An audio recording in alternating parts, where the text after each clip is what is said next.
বাংলাদেশের খুব কাছেই ভারতীয় রাজ্য সিকিমের অবস্থান। তবুও আমরা সিকিম সম্পর্কে অনেকেই জানি না। তাই আজকের ভিডিওতে সিকিম সম্পর্কে বিস্তারিত জানাতে চেষ্টা করব। আশা করছি সকলেই ভিডিওটি শেষ পর্যন্ত দেখবেন। এছাড়াও স্বাধীন সিকিম ও বিশ্বাসঘাতক লেনদুব দর্জি নিয়ে আমাদের চ্যানেলে আরো 2টি ভিডিও রয়েছে। স্বাধীন দেশ সিকিম কিভাবে পরাধীন হয়ে ভারতের রাজ্যে পরিণত হয়েছে এবং লেনদুব দর্জির বিশ্বাসঘাতকতা সম্পর্কে জানতে আমাদের চ্যানেলে থাকা ভিডিও 2টি দেখে আসতে পারেন। সিকিম উত্তর পূর্ব ভারতের একটি স্থলবেষ্টিত রাজ্য এবং উল্লেখযোগ্য পর্যটন কেন্দ্র। সিকিমের রাজধানী শহর গ্যাংটক।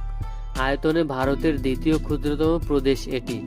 এর উত্তর ও উত্তর পূর্বাঞ্চলে চীনের স্বায়ত্তশাসিত অঞ্চল তিব্বত, পূর্বে ভুটান, পশ্চিমে নেপাল এবং দক্ষিণে ভারতের অপর একটি রাজ্য পশ্চিমবঙ্গ।